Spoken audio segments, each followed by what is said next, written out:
Bonjour à tous et bienvenue sur ce nouveau podcast qui va parler d'hypersensibilité chez les enfants. Donc comment reconnaître un enfant hypersensible? Je vous fais cette vidéo parce que sans vraiment avoir de diagnostic et en regardant et en lisant beaucoup de choses sur les hypersensibles, j'ai compris que j'en faisais partie. Voilà. Donc je vais vous parler un petit peu, de mon expérience. Je pense être, légitime pour, pouvoir vous en parler. Donc déjà, comment reconnaître, si notre enfant est hypersensible? Déjà, on va, détecter ça. Donc je vous parle là en tant que je me replonge en fait dans, mon enfance et mon passé, pour vraiment vous indiquer comment en fait, est un enfant hypersensible. Alors, il y a plusieurs sortes, d'hypersensibilité. Je vais vous expliquer un petit peu la mienne et peut-être que ça va vous parler, peut-être que ça va pas vous parler, mais voilà, en tout cas, il y aura sûrement des points, assez, je pense, similaires. Voilà. Donc déjà, il faut savoir que, un enfant hypersensible, ça va être un enfant soit trop extraverti, soit trop introverti. Voilà. L'hypersensibilité souvent est dans l'extrême. Il n'a pas de juste milieu. Donc je vous parle un petit peu, de mon enfance. Alors moi j'étais une enfant très introvertie, très timide, qui n'avait pas du tout confiance en elle. Heu et du coup, ça jouait énormément sur, ma façon d'être. Donc j'étais très réservée. Hem et au niveau de mes émotions, c'était très compliqué. Il faut savoir que qu'aujourd'hui, j'ai 40 ans et j'ai mis tout ce temps à apprendre à me connaître, à connaître mes défauts, à connaître mes qualités. Et quand on est un enfant hypersensible, introverti, c'est très dur parce qu'on met énormément de temps, à évoluer en fait sur nous-mêmes. Par contre, on a une vision de la vie et une vision des choses qui est totalement différente de la normale. Et on va être ce genre d'enfant à se poser beaucoup de questions intérieurement. Donc, je parle pour les introvertis. Peut-être que les extravertis, n'avaient pas de difficulté à en parler à leurs parents, mais en tout cas pour ma part, en tant qu'enfant, introverti, hypersensible, les questions que je me posais intérieurement, je ne les posais pas, directement à mes parents. Pourquoi? Parce que j'avais peur, d'être ridicule à poser une question, j'avais peur qu'on se moque de moi, puisque c'est arrivé plus d'une fois. Heu et puis, heu et puis je me disais: «Bon, on va me prendre pour une folle, si je pose ce genre de questions». Donc déjà, par exemple, tout ce qui était, astres, tous les astres, tout ce qui était, nature, je me posais énormément de questions, sur ça. Je me disais qu'un jour le soleil, allait s'arrêter. Je me disais qu'un jour la lune allait exploser, enfin des trucs un peu, un peu bizarres finalement. Maintenant, est-ce que tous les enfants se posent ce genre de questions? Je sais pas. Heu, mais par exemple, moi qui suis maman maintenant, je sais que mon fils aussi a des soucis avec, les astres. Ça lui pose un problème. Il comprend pas, en fait. Donc moi, j'essaye un peu de lui expliquer puisque, c'est un enfant, pas introverti, avec moi en tout cas. Parce que comme moi je l'ai été, j'essaye vraiment, de lui expliquer plein de choses. Et surtout qu'il ait confiance en lui. Donc je lui dis sans arrêt, voilà que s'il a des questions, il faut qu'il me les pose et surtout il y a pas de questions et ridicule. Voilà. Et toutes les questions sont bonnes à poser. Donc ça, c'est bien quand on a un enfant hypersensible, introverti, de vraiment de mettre ça en place et de surtout lui dire que vous êtes à son écoute et surtout pas vous moquer. Parce que si vous vous moquez, il prendra très mal, il va se braquer et il n'essaiera plus jamais de vous parler. C'est vraiment, il faut faire très attention à ça. Ça va être vraiment très délicat. Ensuite, donc voilà, on se pose des questions vraiment sur le monde. Alors moi, je me souviens très bien que je regardais les informations et quand je regardais par exemple qu'il allait y avoir, qu'il y avait des conflits entre les pays, que je voyais la misère du monde, que je voyais ces enfants en Afrique. À l'époque, on parlait beaucoup des Somaliens. Ça m'affectait énormément. En fait, alors je le montrais pas, mais ça me perturbait, ça m'affectait énormément. Je pleurais en fait intérieurement et je me posais plein de questions. Je me disais mais pourquoi eux ils sont tristes, ils sont malheureux, ils ont des difficultés alors que nous, bah, on n'a pas tout ça. Et en fait, c'est même pas des questions qu'un enfant devrait se poser. On peut se le poser quand on est adulte, mais pas quand on est enfant. Quand on est enfant, on a envie de s'amuser, de jouer, etc. Ben non, en fait, l'enfant hypersensible, il est touché par tout ce qu'il voit et ça lui fait en fait mal au plus profond de lui. C'est comme ça. On peut rien faire, c'est notre façon d'être. Je vous en parle. J'ai même un petit peu de... Voilà, j'ai un peu la gorge qui se serre parce que aujourd'hui, il y a encore plein de... Enfin, les choses ne sont pas réglées, il y a toujours autant de problèmes dans le monde. Et en fait, être là et ne pas réussir à faire quoi que ce soit, c'est compliqué. Et en même temps, euh, voilà, on peut faire des choses, mais tout seul, c'est vraiment difficile. Bon, à notre échelle, en tout cas, on peut essayer, mais voilà, quand on est enfant, on se dit, mais c'est dramatique. Voilà, et plein de choses comme ça. Et moi, je me souviens que, à l'époque, j'avais demandé, enfin, sur plein de choses comme ça que je voyais à la télé. Euh, on parlait beaucoup d'argent, ça parlait d'argent, par exemple.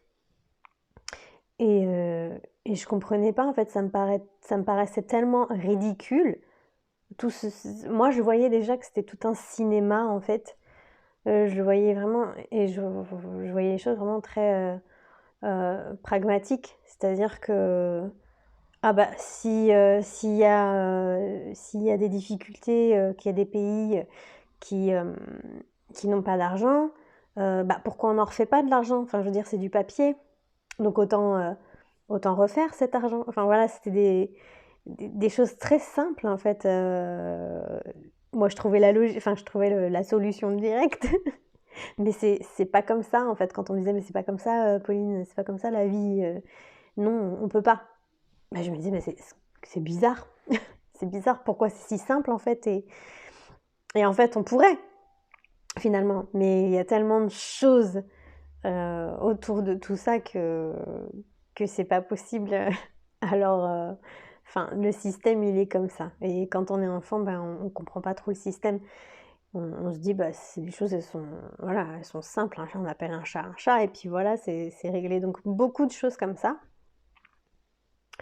Qu'est-ce que je pourrais vous sortir aussi Ah oui, alors aussi, s'il y a beaucoup de... Ça, moi, j'avais tout le temps. C'est-à-dire qu'à chaque fois qu'on sortait à l'extérieur, quelque part de nouveau ou quoi, j'avais toujours un animal qui me suivait.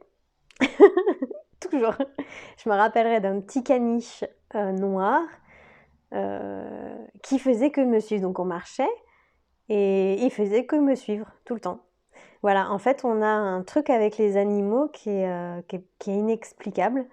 Je me souviens que première fois que avec ma soeur, on avait des hamsters. Donc moi j'adorais et tout. Et première fois que j'ai vraiment un animal de compagnie où je pouvais me confier, c'était vraiment mon confident. C'était un petit chien, un petit caniche roux. Quand je l'ai eu, c'était waouh! C'était C'était magnifique. J'avais trouvé mon copain, quoi. C'était un compagnon. C'était pas un chien pour moi, c'était mon pote. Je me confiais. Quand je pleurais, il venait me réconforter. Il sentait en fait cette tristesse, donc il venait me faire des petits câlins et tout. Et voilà, les hypersensibles, ils sont hyper connectés avec les animaux. Voilà, il faut pas faire de mal aux animaux. Encore aujourd'hui, je fais des choses que personne comprend, mais je suis comme ça. C'est que bah, je vous sors des anecdotes hein, parce que c'est rigolo en même temps. Il n'y a pas très longtemps, j'ai trouvé un chien sur la route, bah, je l'ai ramené chez mes parents. Eux, ils m'ont dit encore, bah, qu'est-ce qu'elle fait encore Brigitte Bardot on s'en va, elle nous ramène un chien. Bah ouais, mais moi je peux pas le laisser en fait, il est en plein milieu de la route. Enfin, ça me fait mal au cœur, je peux pas le laisser. Donc j'ai fait le nécessaire, bon bref, j'ai appelé, tout ça, bon bref, c'est réglé. Une autre fois, mais faut que ça, le pire, c'est que ça faut que toujours ça tombe sur moi. C'est-à-dire, dès que je suis dans une voiture, faut qu'il y ait un truc comme ça qui se passe. Et comme je vous dis qu'on a un lien, la dernière fois, c'était un mouton qui était, oui, j'habite vers la campagne, et la dernière fois, c'était un mouton qui a traversé, et impossible de le laisser. Enfin, s'il était en plein milieu de la route, moi, je pense tout de suite à l'accident. Je me dis, putain, si... Parce qu'en plus, c'est des routes de campagne, donc c'est des virages, etc. Et là, je me dis, si il reste en plein milieu, il va se faire shooter, déjà, donc il va crever. Et en plus de ça, la personne qui conduit aura un accident, quoi. Donc c'est grave de laisser le mouton. Et je pense qu'il y a d'autres gens qui l'ont vu, hein, mais ils ne se sont pas arrêtés. Moi, je l'ai vu, j'ai pris le temps, je l'ai poussé un peu, j'ai essayé de le pousser pour pas qu'il se fasse renverser, j'ai appelé la fourrière, enfin, j'ai fait le nécessaire pour que vraiment il soit plus en sécurité. Voilà, et en fait, ce genre de choses, ça arrive tout le temps à nous. Voilà, là, c'est une des anecdotes, mais j'en ai encore, j'en ai des tonnes en fait avec les animaux. Mais justement, quand mon chien, le petit caniche, j'en reviens à ça, quand il est mort, donc en fait, il s'est fait renverser. Ah, mais j'ai pleuré toutes les larmes de mon corps. Mon compagnon était parti, quoi. C'est un effondrement. Et j'allais à l'école et je pleurais à l'école. Et on me disait, pourquoi tu pleures avec moi, nature peinture? Bah oui, parce que j'ai perdu mon chien. Ah, tu pleures parce que t'as perdu ton chien? Oh la honte. Ouais, je me faisais critiquer, mais et ça me faisait encore plus mal parce que les gens ne me comprenaient pas en fait. Donc voilà, si vous avez un enfant qui est comme ça, c'est qu'il est hypersensible. Les émotions, alors on va parler aussi des émotions, c'est que les émotions sont décuplées. On ne fait pas exprès. Donc si on est en colère, on va être très en colère. Si on pleure, on va pleurer beaucoup. Si on est en joie, on va être vraiment très très en joie. Il n'y a pas de juste milieu chez l'hypersensible, c'est tout dans l'extrême. Plein de fois, alors après, moi j'ai un caractère en plus assez impulsif, du coup, pour le coup, ça match complètement avec l'hypersensibilité. Quand on me faisait du mal, putain, mais je faisais du mal fois 10 en fait, parce que tellement intérieurement ça me blessait que j'avais pas de juste milieu, puis je cherchais même pas à comprendre pourquoi, et je rendais l'appareil en fait, hein, tout simplement. Et après en fait ça me retombait dessus parce que on comprenait pas mon acte. Et c'était un petit acte effectivement qu'on m'avait fait, donc c'était pas grand chose, mais comme bah, j'étais hypersensible, pour moi c'était une montagne de drames. Voilà. Donc c'est ça aussi qu'on peut voir dans l'hypersensibilité. Qu'est-ce qu'il y a d'autre chez les enfants hypersensibles? Oui, on va parler d'émotions. Donc moi qui étais très introvertie, il y a des fois... Alors moi, j'étais pas un enfant, ouais, je parlais pas. Vraiment, j'exprimais pas mon mal-être. Et il n'y a pas si longtemps que ça, j'ai ma mère qui me dit: «Oui, je m'inquiétais un peu pour toi parce que, bah, ta sœur, elle nous a fait sa crise d'adolescence, mais toi, tu fait aucune crise d'adolescence. Tu étais, genre la petite fille, pas parfaite, mais qui disait rien, en fait». Beh, c'est normal parce que je gardais tout en moi, en fait. Et j'ai 40 ans, j'ai entendu ça il y a à peine, 2-3 ans. Donc vous vous rendez pas le choc, en fait, que ça m'a fait parce que je me suis dit: «OK». Donc elle avait vu que j'allais pas bien, mais elle a pas fait le nécessaire pour que ça aille mieux, en fait. Elle s'est quand même posé la question, elle s'est dit: «Il y a un truc qui va pas», mais elle a pas été plus loin, vous voyez? Et moi, je voudrais vraiment moi déjà, je le fais pas avec mon enfant parce que c'est je perdrais quelque chose, il va perdre quelque chose dans sa vie. C'est-à-dire que tout ce qu'il fait après, c'est ma personnalité aussi, hein. Je dis pas que tous les enfants hypersensibles vont faire pareil que moi, mais en fait, ça aide pas du tout. Et je veux dire, si vous êtes un parent qui est à l'écoute vraiment de son enfant, si vous voyez ça, ben, faites le nécessaire, allez voir un psychologue. Parce que vous vous posez des questions et dès l'instant qu'on a un doute, c'est qu'il y a quelque chose qui va pas. Parce que, ben, après, dans sa vie, ça va être compliqué. En fait, il y a un impact très important à ça. C'est que dans sa vie, ça va être très compliqué. D'être hypersensible, timide et pas confiance en soi, on galère, vraiment. Moi, j'ai mis 38 ans, voilà, hein, j'ai 40 ans, il y a 3-4 ans, allez, je veux dire 5 ans, on va dire plutôt de ça, où il y a plein de choses que j'ai compris, où il y a plein de choses que je mets en place, où je travaille sur moi. Mais j'ai 40 ans, où je sais pas si vous vous rendez compte, pour moi, tout le temps que j'ai perdu. Et en fait, moi, c'est ça, cette vidéo-là, elle est pour ça, pour dire que il faut prendre les choses en main tout de suite, parce que sinon, enfin, vous allez lui faire gagner énormément de temps si vous faites le nécessaire à ce moment-là. Parce qu'on doit s'accomplir dans la vie et c'est dommage de s'accomplir à 40 ans alors qu'on peut le faire à 20 ans. Voilà, pour moi, j'ai perdu vraiment beaucoup de temps.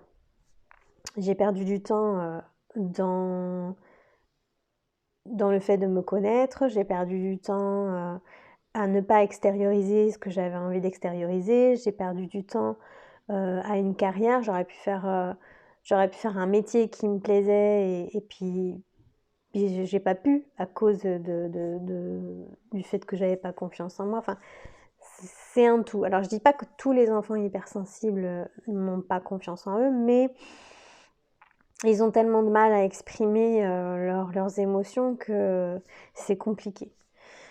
Et toutes les émotions donc vont être comment on dit reniées un petit peu. Elles sont reniées ces émotions-là. Donc ça veut dire que elles vont être en nous. Alors moi j'étais une petite fille assez j'étais pas mince, j'étais pas grosse, j'avais du ventre. Et on dit que voilà, quand nos émotions sont refoulées, donc déjà c'est dans la partie abdominale. Et si en fait on a un petit peu de ventre, bah, c'est parce que justement à l'intérieur, toutes les émotions sont là et elles ne sortent pas. Et ça c'est véridique, hein. Plus tard quand j'ai ensuite vu des thérapeutes, on me l'a dit et c'était vérifié sans que je dise quoi que ce soit. Un jour, bah, c'était à l'époque où j'apprenais le massage, donc la prof vient sur moi et commence à me masser et elle passe au niveau du ventre et elle me dit: «Ouh là là!» Elle me dit: «Toi, c'est hyper chargé en émotions». Et je commençais tout juste à apprendre en fait qu'est-ce qui allait pas chez moi. Et j'avais déjà vu une autre thérapeute un peu avant qui m'avait expliqué des choses. Et là, pareil, en fait, ça confirmait ce que la première thérapeute m'avait dit. Ouh là là, mais alors je dis: «Ouh là là, faut pas qu'elle m'emmerde celle-ci». Et j'ai pas j'ai pas voulu aller plus loin parce que ça voulait dire qu'il fallait que je sorte toutes les émotions et tout le mal que j'avais en moi. Il fallait que je le sorte et j'étais pas prête à ce moment-là de les assumer et de les dire. Et parce qu'en plus, je savais même pas. Donc voilà, tout est vraiment lié au, au ventre. Donc les émotions sont bloquées dans le ventre. Et donc on peut avoir un enfant voilà, qui est un petit peu, qui a un peu de bidon. Si voilà, si vous vous sentez un peu différent des autres, qu'il a un petit peu de bidon, qu'il est trop timide ou trop justement à l'inverse, extraverti, bon bah posez-vous peut-être des questions. Qu'est-ce qu'on peut dire d'autre d'un enfant hypersensible? Voilà, ces émotions-là, donc ils vont pas les sortir. Et parfois, ben, parce que c'est trop lourd, parce que c'est trop compliqué, ils vont exploser. Donc ça, attendez-vous à ça. Ils vont vraiment tout sortir, tout exploser. Et vous n'allez pas comprendre pourquoi. Parce que vous allez lui dire un petit truc, mais lui, il va tout sortir parce que ça, plus ça, plus ça, plus ça, plus ça, plus ça, plus ça, plus ça fait trop, il garde trop en lui. Et du coup, il va s'exploser comme un ballon qui explose. Euh, et là, il va pleurer ou il va sortir toute sa rancœur, toute sa haine qu'il a. Moi, c'est ce qui m'est arrivé à chaque fois. Il faut savoir aussi, les hypersensibles, c'est des personnes qui font passer le bien-être des autres avant le leur. Donc ils pensent pas à eux du tout. Pas du tout, du tout. Ils pensent d'abord à faire toujours plaisir aux autres. Ils passent toujours les autres avant eux. Et eux, en fait, ce qui se passe, donc je parle vraiment en connaissance de cause, ce qui se passe, c'est que ils vont attendre, ils vont se dire, bah moi j'agis comme ça, donc c'est normal que de l'autre côté on agisse comme ça. Et en fait, on attend, on attend, on attend, on donne, on donne, on donne, on donne. Mais le retour n'arrive jamais. Donc on ne comprend pas. On se dit, bah, pourquoi moi j'ai pas ce retour, je comprends pas en fait. Voilà, moi, par exemple, je me rappelle d'une fois, c'était le mariage, je sais pas quel âge j'avais, hein, je devais avoir, j'étais quand même adulte, hein, je devais avoir 17 ans, mais comme moi j'ai eu un gros décalage vraiment au niveau de mon évolution, j'ai évolué vraiment très tardivement. Donc je devais avoir 17 ans, 16-17 ans, peut-être 15, non 16-17 ans, ouais. Bon bref, c'était le mariage de ma cousine et j'étais pas prête. Tout le monde me demandait alors Pauline, tu peux me maquiller parce que j'aimais bien maquiller et tout ça. Donc je maquillais tout le monde, nanana. Et c'était l'heure en fait, il n'y avait plus le temps de se préparer. Et ben du coup, j'ai même pas eu le temps de me maquiller à peine, me faire à peine belle, j'avais mis ma robe, etc. Et moi, en fait, et c'est là que j'ai eu un déclic et je me suis dit, mais attends, Pauline, personne ne s'occupe de toi. Toi, tu t'es occupée de tout le monde, ça y est, mais plus personne va s'occuper de toi. Et là, j'ai eu mal, en fait. J'ai eu mal, je me suis dit, mais comment ça se fait qu'en plus, c'est nos proches, c'est les personnes les plus proches, comment ça se fait que moi, je donne autant et que derrière, j'ai pas de retour, j'ai pas de... Et en fait, non.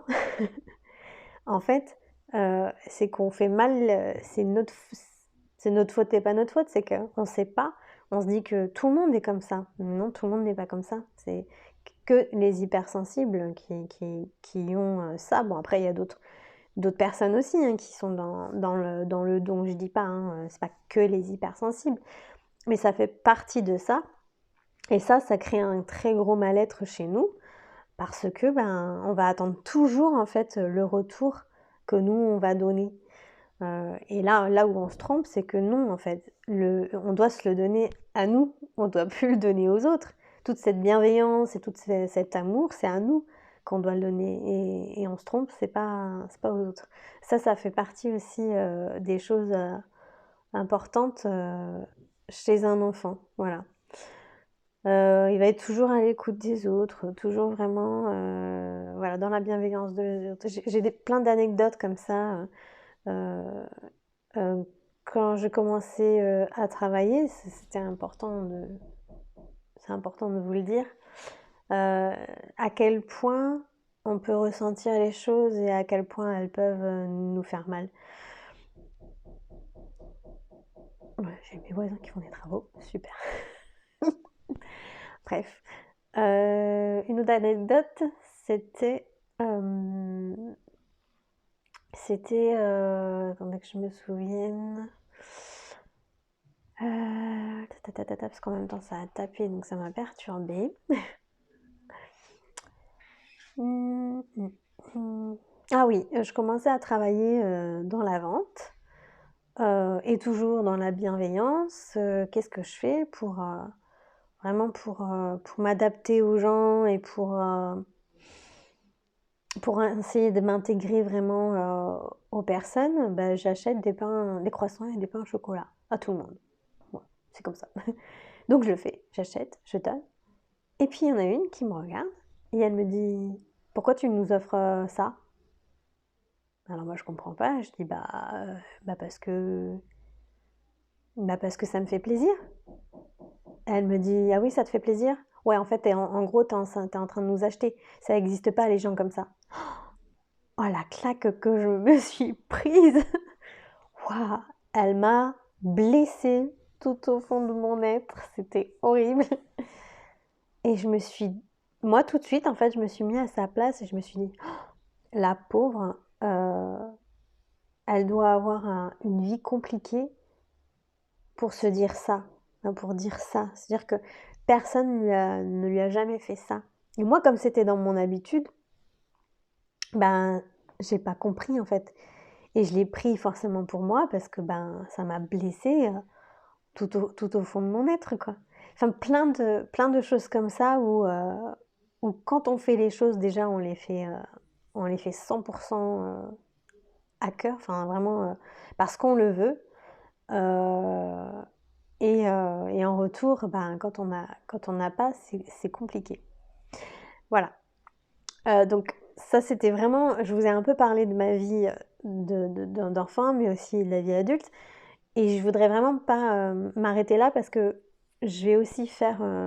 à la suite, il y aura la suite en fait de cette vidéo où je vais parler vraiment d'hypersensibilité plus en profondeur et pourquoi pas aussi vous expliquer un petit peu d'autres anecdotes que j'ai eues en tant qu'adulte.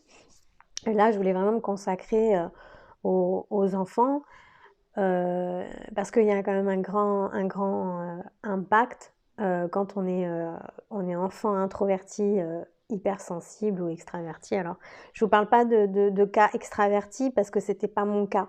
Donc, je ne sais pas trop comment l'enfant extraverti se manifeste, mais en tout cas, le timide introverti, il se manifeste comme ça. Et vraiment, c'est très très dur pour lui, la vie en général, parce il vit sa vie vraiment à 100%.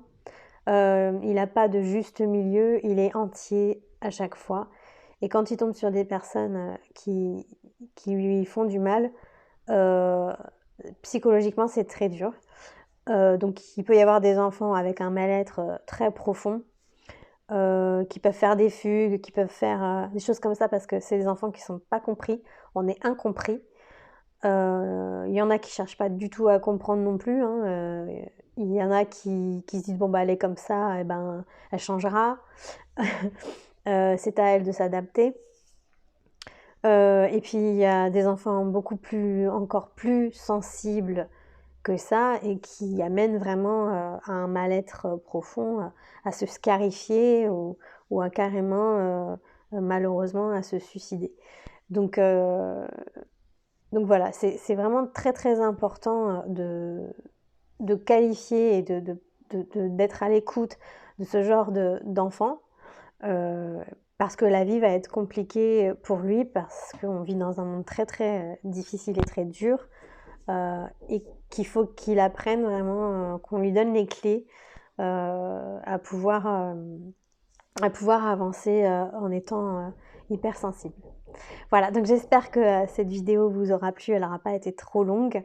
N'hésitez pas à mettre des commentaires si vous avez votre enfant est comme ça, et puis à me poser des questions si vous le souhaitez, si je peux y répondre. Et puis du coup, on va passer maintenant à la vidéo suivante où là, on va vraiment parler de cas adultes. Donc en fait, c'est comme une suite, si vous voulez, aujourd'hui, de mon côté, comment j'arrive à avancer et comment j'ai trouvé des solutions vraiment pour pallier à tout ça. Voilà, n'hésitez pas à vous abonner si c'est toujours pas fait. Vous trouverez mes réseaux sociaux, Facebook et Instagram sur Brillantois. Et puis voilà. Allez, ciao ciao.